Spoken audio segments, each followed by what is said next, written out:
Hello YouTube and welcome back to Yas Heat Lab Guides. My name is Foch and today we are finally starting up the 1.9 series, and we are starting it off of course with a Ferrari 296, the brand new GT3 car, and we are also starting on Valencia, the brand new circuit. Very interesting circuit, a very interesting car and a very interesting update. A lot of things have changed, some have stayed the same. The jury is still very much out with the setups. There seems to be two camps. The one camp that tries to claim that the setups are all very hard to optimize, and the other camp that just go with the sliders to the max and see what happens. But I went somewhere in the middle. The biggest thing though for both this circuit, this car, and this update is tire wear. Tire wear on the rear axle is absolutely brutal, especially here. There are some ways to mitigate it, but those create other problems. So unless you really have to save the tire for a double stint, so far I haven't discovered a way to not lose too much pace in order to save the rear tire. But the car itself, very interesting. It's a weird mix between the 488 and the BMW, honestly. It is much easier to drive, way more stable. Also, the aggressive setups are significantly better than they used to be for the 488. But enough about that, let's talk about the track. Looking for the second white mark on the wall, clipping the inside curb. You can run super wide here. For this one, we're braking a little bit before the white line all the way down to first. Early on throttle on the exit, the car has big turbo lag. Staying on the left, can even go over the curb. Once again, braking a little bit before the white line. Here's just a tiny tap on the brakes in the second gear. And for this next corner, we want to brake a little bit after the white line with a late turn in. Once again, early on the power, because the turbo lag takes some time to get this car going.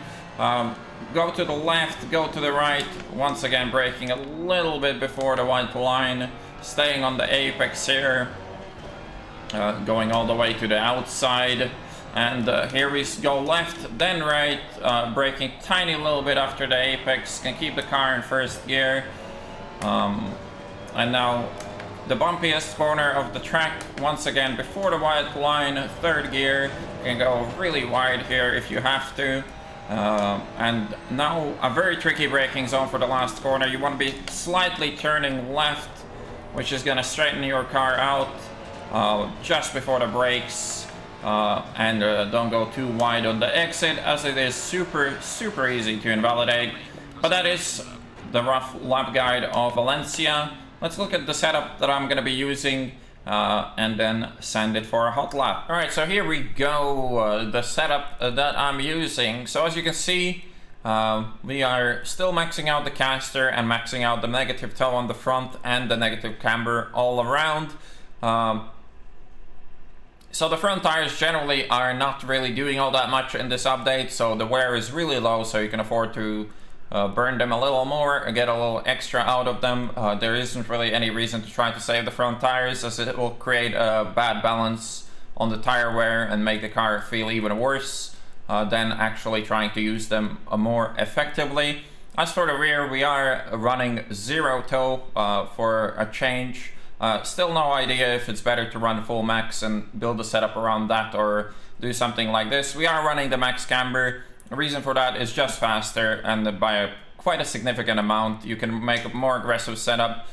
If you run lower camber, you're gonna make the setup safer, or you're gonna slide around, which is gonna be just as bad for the tire as running the max camber with a more aggressive setup. TC a little bit lower is fine. You can even run 5 on the Ferrari now with no TC2. 2 ABS seems to work really well as well. Personal preference, but I actually do like how brake pads do feel in this update. A little bit easier to go into the trail braking phase and not trigger the ABS as much. You really want to avoid the ABS in the heavier braking zones, especially if you have to turn slightly like the last corner. If you start riding the ABS in the last corner, you're gonna miss the braking by a lot. And here's the mechanical grip. So like I said, I am somewhere in the middle between the min-maxing camp. A lot of this is just guesswork. I would probably mess around with this a lot, as it's mostly personal preference.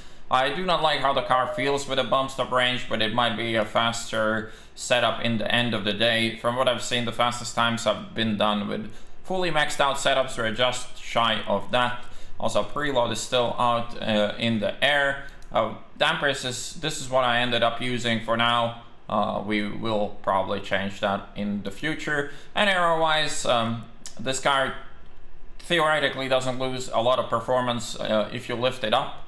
And that really bumpy chicane at the end of the lap benefits quite a bit from raising the car up. More predictable turn in over the curb, and also the bump on the exit will not bottom out the car if you're running a 57 front. So that is my reasoning there. Brake pad 4 or brake duct 4 on the rear can help you, especially if it gets hotter. You definitely want to run higher brake duct on the rear. Make sure those rear tires aren't overheating, as that will increase the wear substantially. And like I said, it's all about mitigating the rear wear. You can see that the rears are overtaking the fronts by quite a bit. Rectifying that is going to be your main priority in this patch. We will see how it will turn out. Enough chit chat though, let's send it for a hot lap. I hope you guys enjoyed this video, and yeah, I'll leave you with a hot lap and see you on the next one.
Personal fastest lap.